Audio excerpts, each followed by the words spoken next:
Hi, good morning, Kate. How are you? Good morning, Whitney. I'm doing good. I'm so excited to get to do this with you. Me too. I'm very much looking forward to it. I would love if you'd share a bit about yourself, a little introduction before we get into your story. All right. Well, my name is Kate Mclaughlin. I'm 35.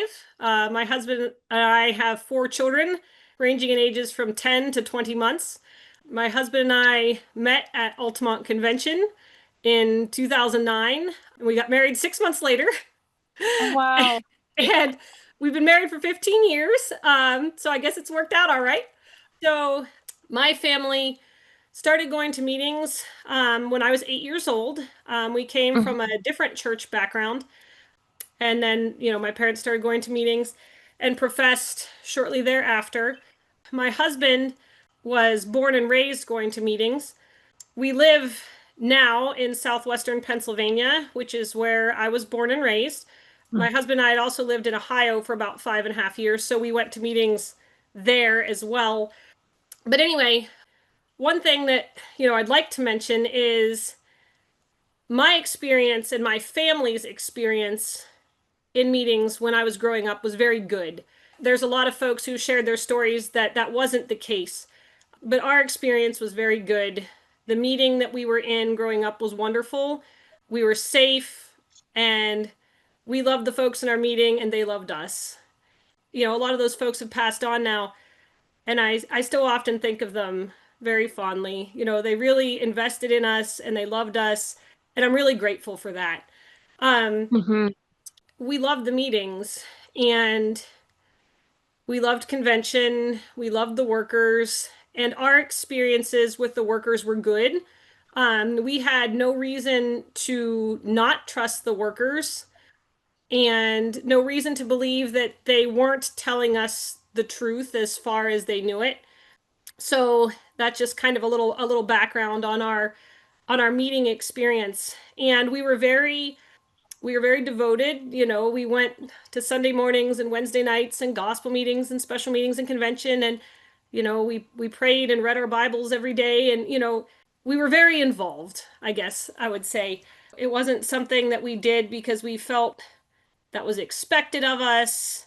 Even, professing and being baptized, like for me and my siblings, I'm the oldest of five. That wasn't something that we did because we felt like it was expected. It was something that we did because we loved God and we were trying to serve Him. So, fast forward to 2023. Um, Mhm. and when the Dean Brewer information came out, we had received some email correspondence from our overseer, but there wasn't a whole lot of information. We were shocked and horrified, but at the same time, we had no idea of the extent at all. Uh-huh. And again, because our experience had been good, we had no reason to feel that, like, wow, this is a massive systemic problem. Mhm. So then in July of 2023, the workers were coming around, like a group of workers was coming around in our area to anyone that was interested, having, I guess they called them like listening meetings or something like that, where people could come and ask questions and whatever. So a listening meeting was held in me and my husband's home, July of 2023. And the workers that were there were clearly really uncomfortable with the subject. Mhm. It was very awkward. They were not comfortable talking about it. Like my mom and I have discussed this. I was like, did you feel like they really minimized what was going on? And she's like, yeah, I did. And Mhm. so we had no idea even then of the extent. And we Mhm. also felt, based on their response at that time, that things were being handled, they were making changes, they were evaluating things. And at the meeting that was held in our home, the friends offered some suggestions of things that they thought would help make things safer. Mhm. And, they seemed open to that at that time. And again, because our family's experience had been good, in good faith, we thought, well, they're dealing with it. I mean, they Yeah. were confronted with this information, and as far as we knew at that time, this was new information to them. Like we didn't Right. know that these things had been going on for many years, and that, many people had been aware of these things. Like we just didn't know that. So Mm-hmm. we felt that they were acting in good faith, trying to solve the problem at that time. So we just Mm-hmm. continued on, as we were before, essentially, other than we were more cautious with our children. My husband and I have always been very careful with our children, but we were more careful. Then I want to say it was November or December of 2023, Don Reynolds, who was in our field and had stayed in our home, sent out an email to the field admitting to CSA from Mm-hmm. 40 years ago. And we were like, wow, this man was in our home with access to our children. And we were Mm-hmm. pretty shocked by that. But again, we didn't do any, like, it didn't change anything for us really, other than, again, we were, cautious with our children. But yeah, that was gross. I don't Yeah. know how else to describe it. Like, thinking that there was someone who admitted to that in our house with our Yeah. kids. Yeah. Right. But anyway, again, we thought, I mean, this was following pretty closely on the heels of all the other stuff. So we thought, oh, well, changes are going to be made, whatever. So Mm-hmm. again, we just pretty much continued as before, meeting, special meeting, convention, gospel meeting. Gospel meetings were being held in me and my husband's home.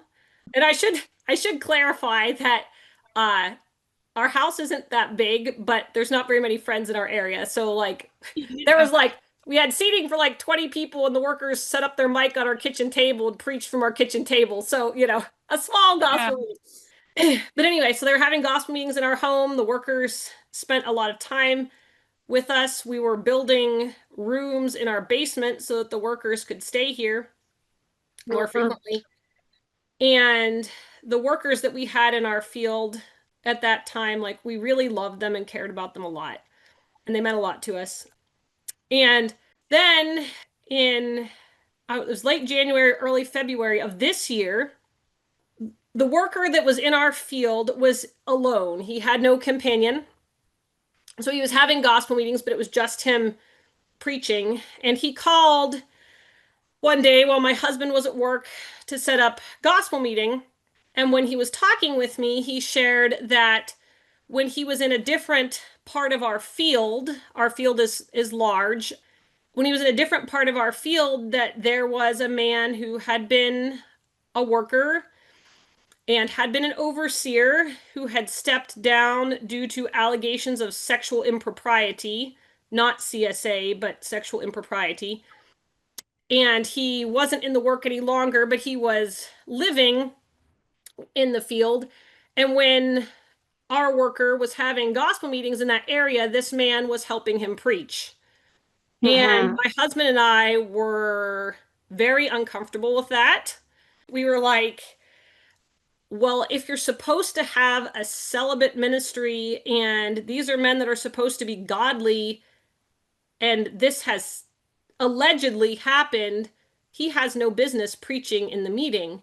And we were concerned that, is he going to become his companion then? Like, is he going to be coming in our area? Like, we did not feel that he was welcome in our home to preach. Mm-hmm. Like, we're not going to sit there and let our children listen to a message from somebody who has done these things.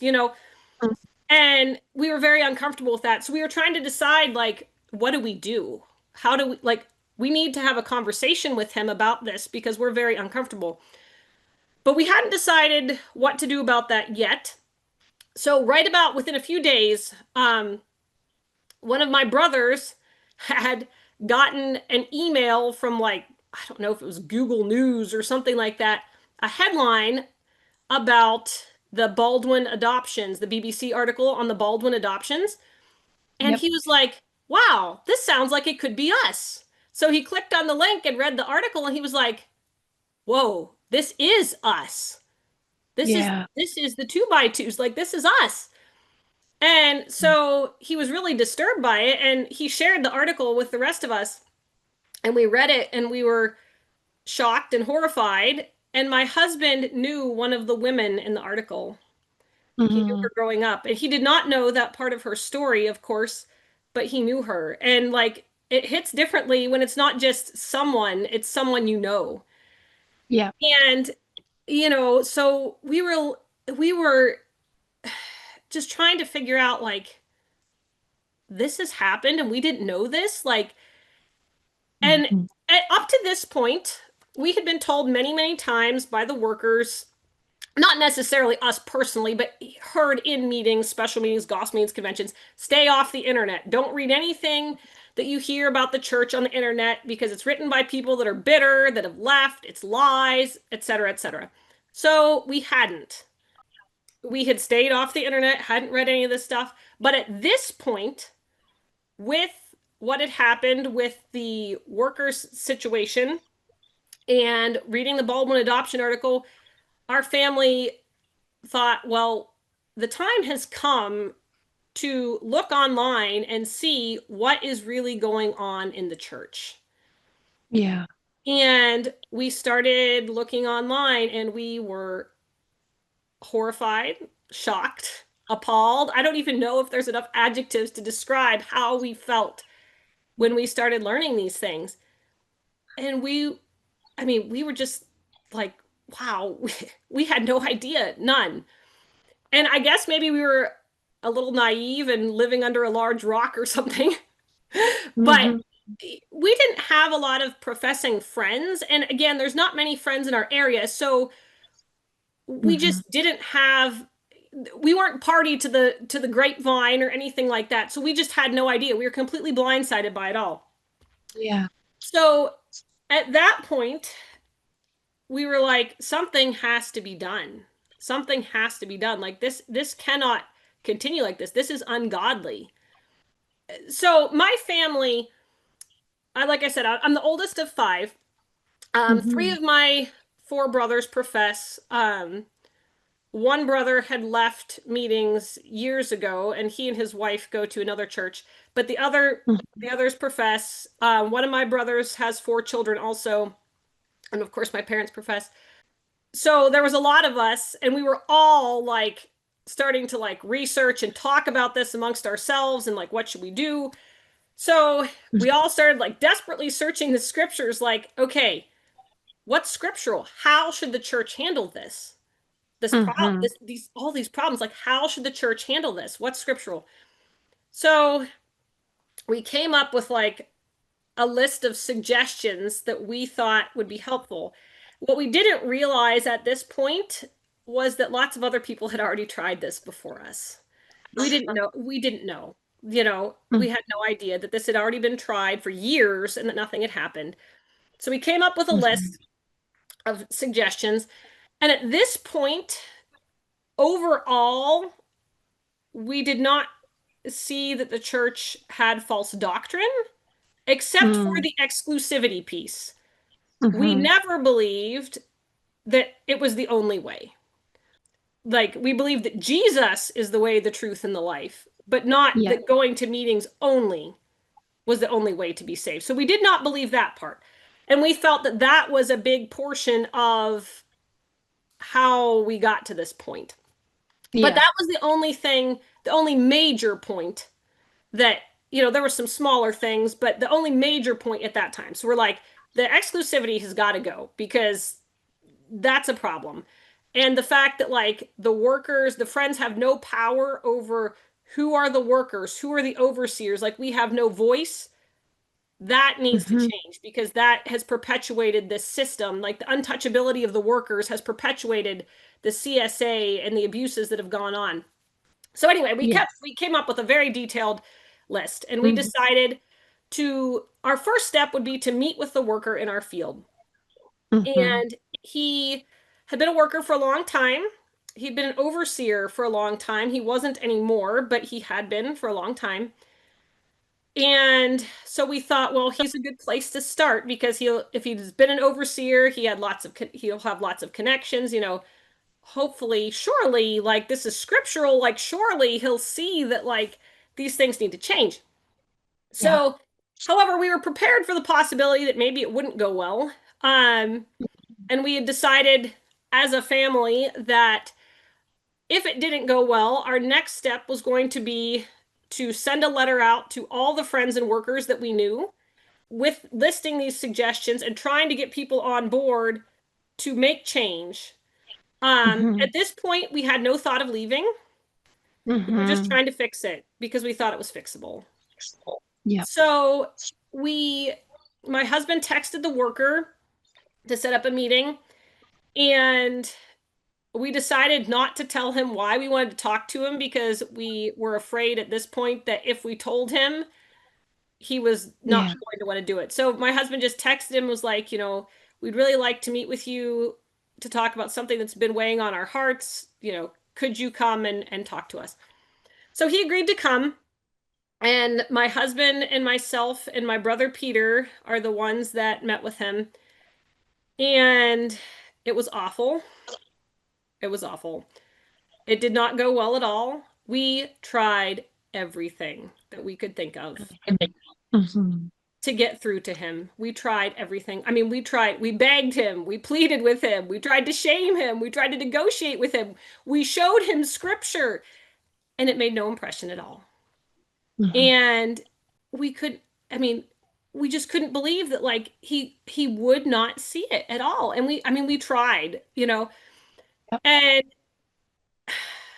it was the first time, the meeting was the first time that we ever heard that we knew that we heard the living witness doctrine. I'm sure that like we've heard of it in meetings before, but in in the meeting with the worker, one of the things that we were advocating for was like, why doesn't the church create a website stating our doctrine, our beliefs, like have some transparency, like nothing that we do should be secret. There's no reason this needs to be secret. Create some Yeah. transparency, say this is what we believe. Hey, we've had this big CSA problem. Here are the steps we're taking to rectify it so that, if people look us up, they can find, yes, they had a problem, but here's where we're addressing it. Here is what they actually believe to counter some of the negative media attention.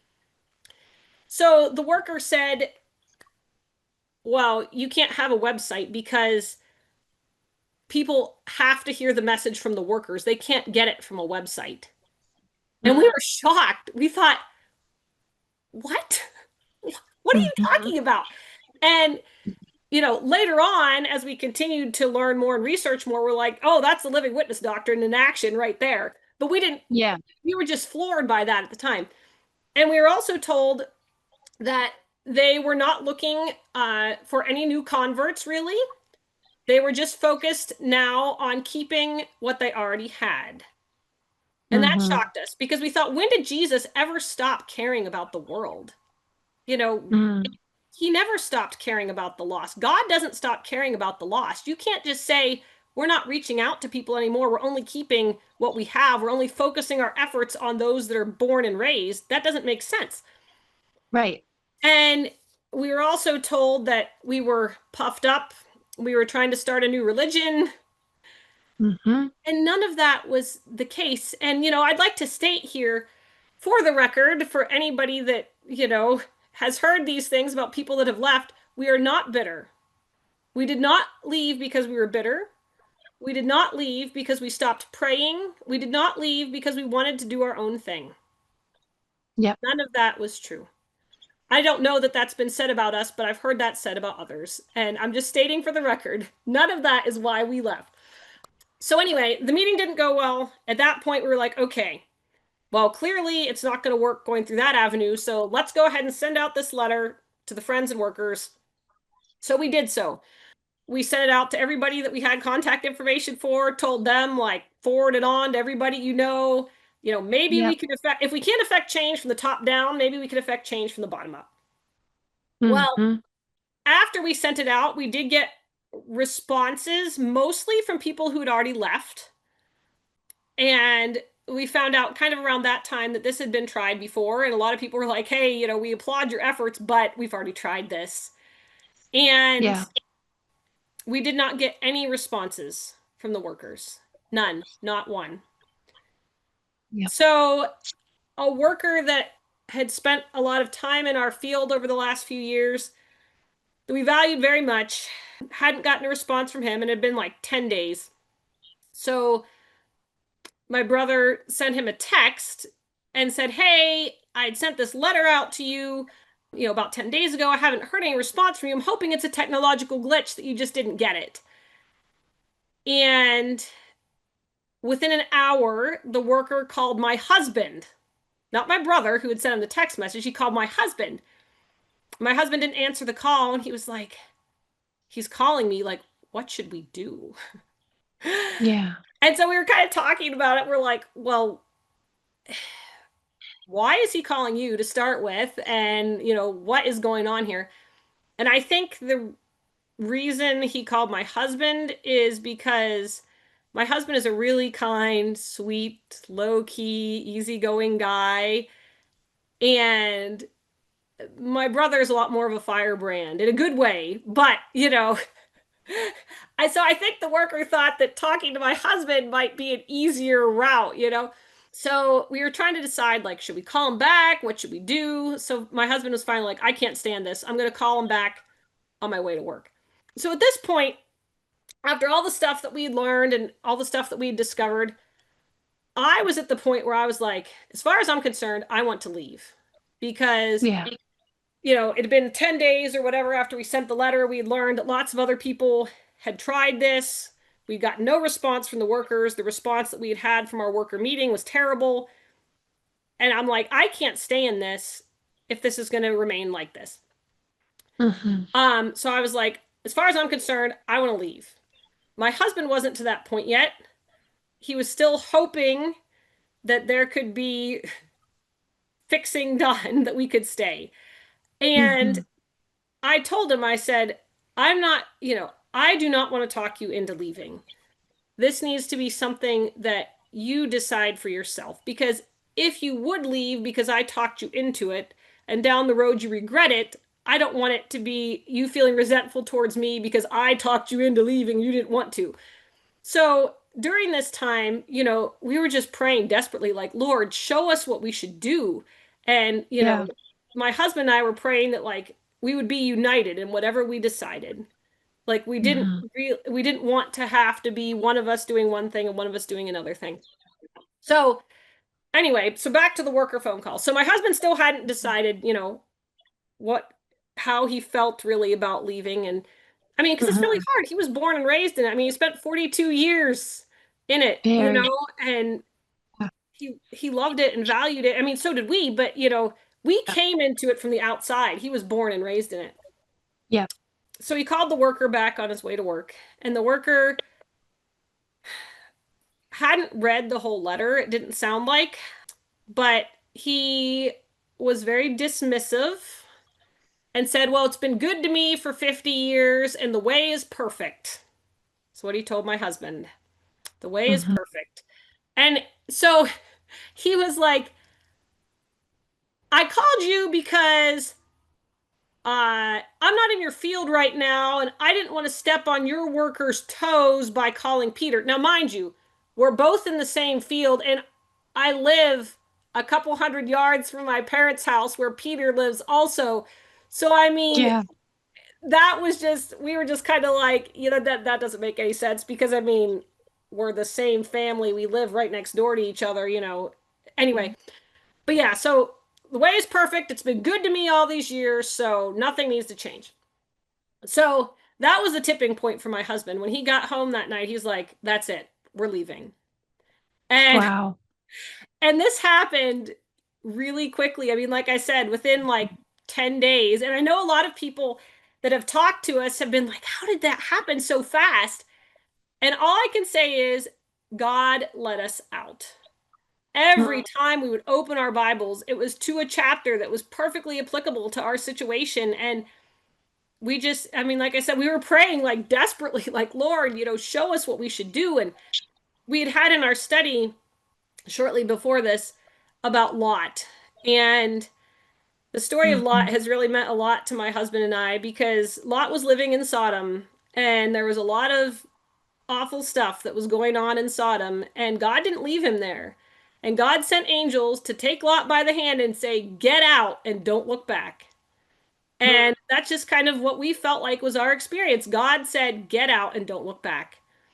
And so we're really fortunate that our entire family decided to leave at the same time. I know, Hmm. a lot of folks, that's not the case, but we all individually decided at the same time, based on Yes. evidence and circumstances, we need to leave. So the worker did eventually have a send a text to Peter, and he said, again, the way is perfect. Absolutely nothing needs to change. Hmm. And we're like, how can you say that? How can you say that with the things that have gone on? How can you say that? Hmm. And at that point, we were sure that this was not resurrectable because this Hmm. particular worker, we felt if anybody was willing to stand against the system and stand for what was right, it would be him. Hmm. And if he was absolutely closed off from any possibility, we knew that there wasn't any hope. Like there just wasn't. Right. So Right. at that point, we all decided we're done. We have to leave. So Yeah. our family all contributed and wrote a joint exit letter. And we just decided to like all send out one because obviously there's no point in each of our individual households sending out one saying the same thing. And the reason we wanted to do an exit letter was because we wanted to be clear to the people that we knew and the workers Hmm. that we knew if they read it why we left. Hmm. Um, that way nobody had any reason to make assumptions about why we left. We want to Hmm. be very clear. Yeah, we sent out our exit letter, and I know it happened really fast, but once we realized that there was no hope of fixing it, we're like, we cannot possibly, knowing what we know, we cannot stay in this. Like, we just can't.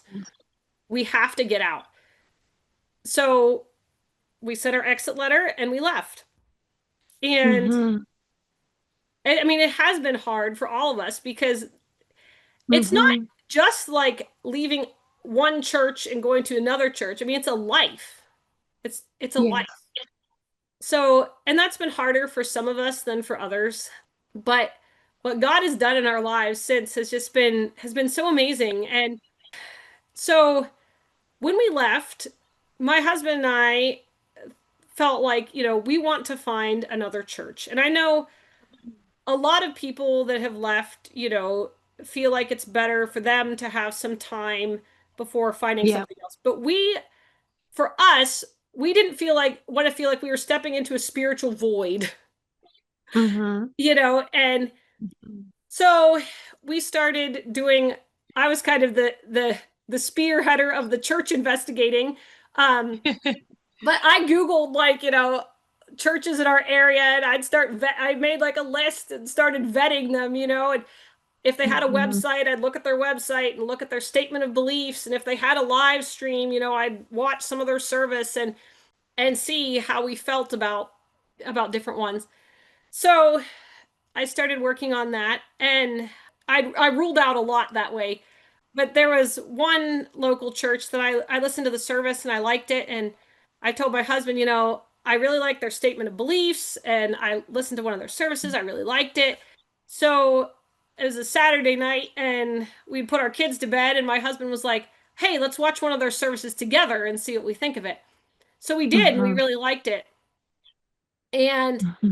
that night, like we finished watching the service and I went to sleep and I woke up like an hour and a half later and my husband was still awake. I said, "What are you doing still awake?"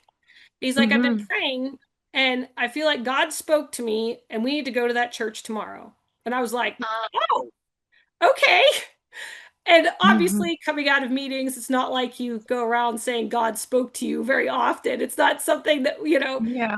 we take lightly at all. And I was like, "Okay, well, let's go." So we went the next morning, Hmm. and as part of the service, they had an opportunity for people in the congregation to share something, like stand up and share something that God had laid on their heart, which was interesting to me. I didn't realize that churches did that. I always just thought it was like the pastor preaching to you. I didn't realize that there sometimes was time for the congregation to say something.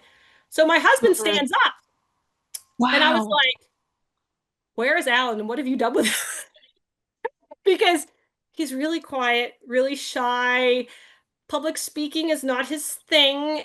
And it's really difficult for him, like at conventions and stuff, to stand up and give his testimony. So for him to stand up in front of a room full of strangers and say something, Wow. I was shocked.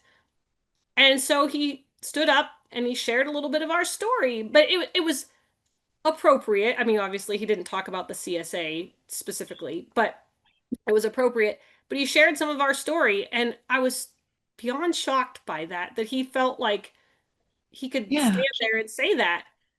And so then the pastor during the service prayed for us by name. Wow. And he was like, I know that, these folks have come through a really difficult experience, and I pray that you would heal their wounds and bind up their broken hearts. And it was so beautiful. Like we were Wow. just floored by that.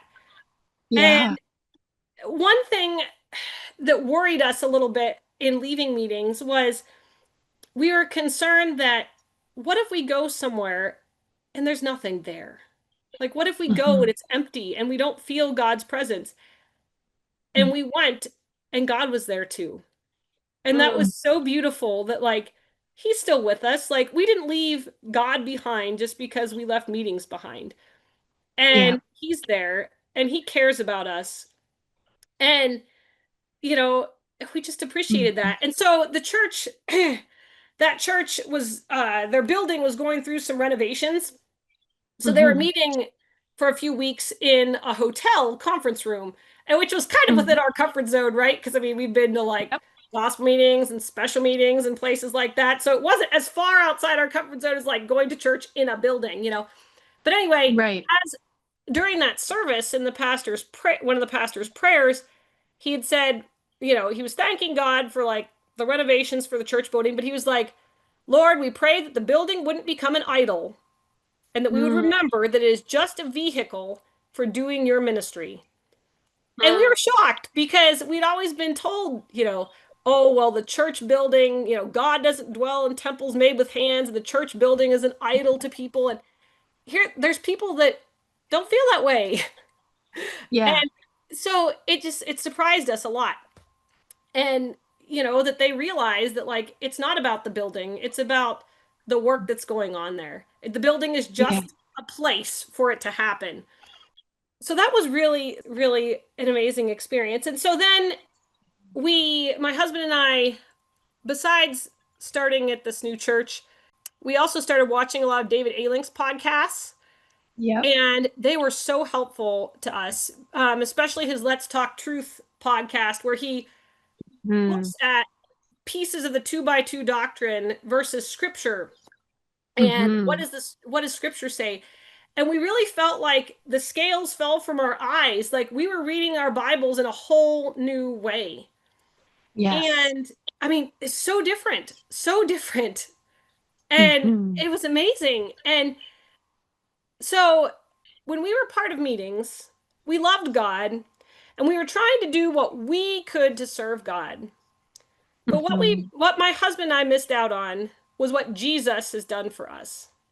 Yes. And so when my husband and I got married, my husband didn't believe that Jesus was God. From what he was taught in meetings, I vividly remember the conversation we had about this. It was like a couple of years after we got married. He's like, "Well, Jesus isn't God." And I was like, "What? How can you like what?" So Mhm. he had come to the point, where he believed that Jesus was God, but he and I kind of had a very works based view of salvation. Like, yes, Jesus died for us, and yes, he sacrificed himself for us, but we have to do stuff too to be saved. Mhm. And the rest, I will clarify that the rest of my family did not feel that way. Somehow, just my husband and I got the works based salvation Mhm. doctrine, and they didn't, which is funny because I mean, we went to, most of the same meetings and conventions and stuff, but anyhow, Yeah. somehow we felt that way. So, a combination of going to a different church where the gospel of salvation through Christ alone is preached, and Mm-mm. David A. Link's podcast and reading our Bibles, we were like, wow, we've really missed out on a lot of what Jesus has done. Yeah. And we've been trying to do so much ourselves and not, you know, Hmm. and so for me, especially like one night I just prayed, I was like, Lord, I don't know if I was saved before, but I'm telling you now that I know that there's nothing I can do to earn my salvation and that Jesus has paid it all for me. Hmm. And I'm just so grateful for learning that and Yeah. that it's faith in Christ and God's grace that saves us. It's not because I am good, I'm doing anything. It's because of him. And Yeah. yeah, so that's been so amazing for both of us to realize that. And it sounds so Hmm. simple.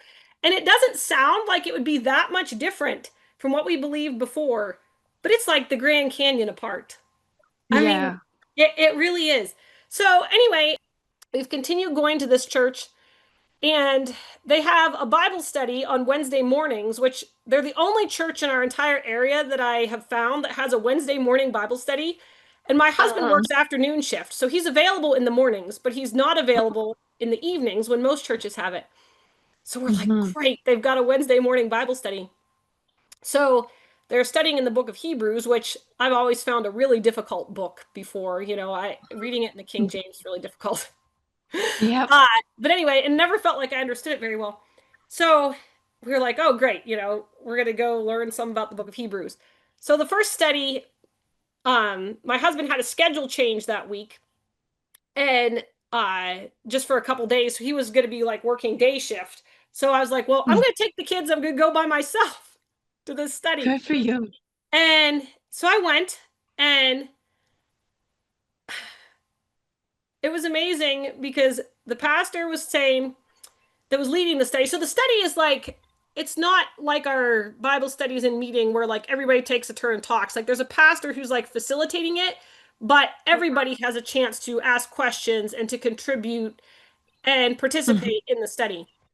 But anyway, he was saying, well, the writer of the book of Hebrews was writing to the Jews and the Jewish Christians, and they were having trouble leaving the traditions of Judaism. I'm like, boy, that sounds familiar. And he's like, Yep. and he was telling them, you didn't make a mistake. Don't look back. And I was like, Mm.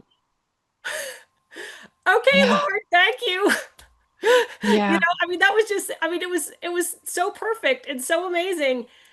And it was just that confirmation from God, like, you know, I'm still here with you. And, it, Mm. it was beautiful. Mhm. So we've really appreciated the Mhm. studies and we've learned so much from it.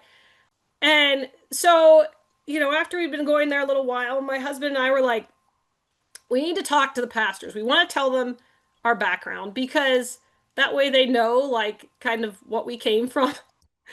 And, Mhm. but we were really nervous about doing it. We're like, oh, we've got to talk to the pastors. But we were dithering about, like, actually going up to them and saying, like, we want to talk to you. So Yeah. the next Bible study, one of the pastors comes up to us and is like, hey, we'd love to talk to you guys. Are you available next Thursday at 10 o'clock? And we're like, yep. Perfect. It was perfect because we didn't even have to do it ourselves. He was like, took the bull by the horns, was like, hey, we'd love to talk to you. So this church has several different men who help pastor the church. So two of them came to our house. And my husband and I were talking about it beforehand. We were like, well, the last time we sat here in our living room and talked with ministers about this, like it didn't go so well, Yeah. Um, but they came and we talked with them and they were so kind and it went so well. And it was so nice to be able to like share our story with them and just such a Mm. different response. Like, they asked to pray with us and it was totally a different response. Yeah. And I guess that's one thing I'd like to just say to like folks that maybe either are thinking about leaving or have left and are nervous about looking for a new church. Like, not that there aren't unhealthy churches out there, but like there are pastors out there who truly do care about people's souls. and they love people and they love the Lord. And, you know, there are churches out there where people will welcome you and they're not going Mhm. to judge you for your background. And Mhm. you can worship Jesus together with them. And Mhm. so, yeah. It's And amazing. so it's been a really incredible experience just to realize that, like, the things that we believed about other churches aren't necessarily so. Yes, Yeah. totally. And yeah. And so, like, for me, even personally, things have changed so much. When we went to meetings, and I read about joy, I'd be like, what is joy? How do you get it? Like, you know, Mm. and since I left and I understand now how salvation happens and it's not me that's doing it, I Yep. have joy. And Mhm. I and it's not that I did anything to get it, like God gave it to me. Yeah. And I have peace. And I feel like in meetings, peace is being a good two by two, going to all the Mm. meetings, following the rules, listening to the workers. That's what gives you peace. But that's not the same as real peace.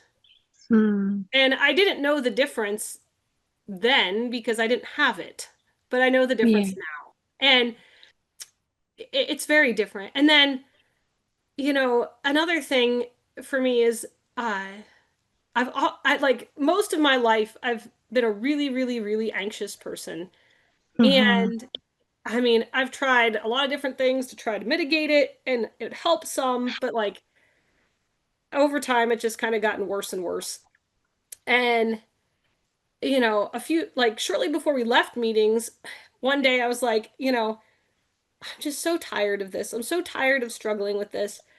So I prayed that God would heal me. Like I just prayed, God, please take this away from me. And that's not a very two by two thing to pray, right? Like we're not Mhm. encouraged to like pray for these kinds of things. And Right. I prayed for years like that God would help me with my anxiety, but I never directly asked for it to be Wow. taken away completely. So I prayed about it. So nothing happened right away, and whatever. And I was like, well, I guess God isn't going to answer that. Well, and I was okay with that. But after we left, it's gone. It's gone. Wow. And I don't know. I mean, God Yeah.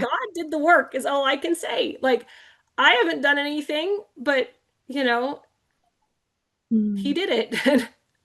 Mm. It's amazing. Like I'm not carrying David A. Link described it in one of his podcasts really well. You're not dragging your like it talked about dragging your sins around still with your good works piled on top. And I think that Mhm. that was a huge part of it. Like I wasn't trusting in Jesus alone to forgive me for my sins. I was still dragging that around with my good works piled on top, trying to be good enough. Yeah. And knowing that Jesus can make you acceptable in the sight of God is a very powerful thing.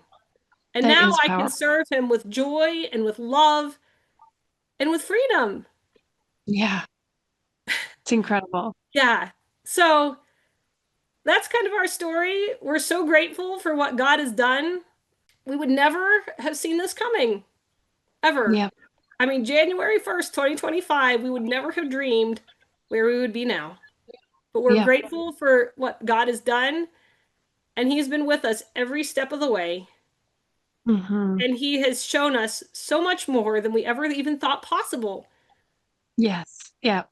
So, Exactly. Yeah, it's such a good story, Kate. It's so inspiring because I've been part of watching a little bit of your family's journey uh-huh. and seeing the initial letter that your brother Peter posted on CCF and then watching how quickly that exit letter came and seeing a little bit of the story has been amazing, but to hear the deeper story that was going on from you today is Yeah. really amazing because I see Yeah. so much liberty in it.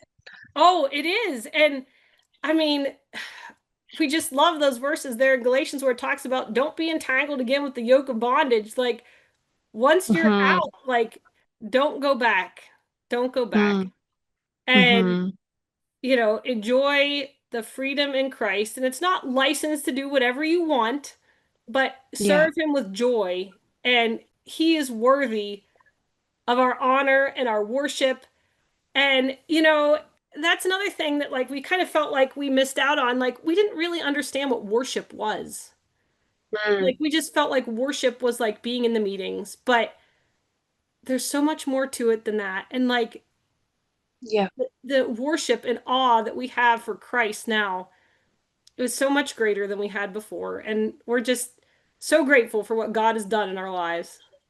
It's amazing, Kate. Oh, such a good story. I really appreciate you taking the time and the effort to share it with us because I Oh, know yes. it can be hard to talk about such a personal story.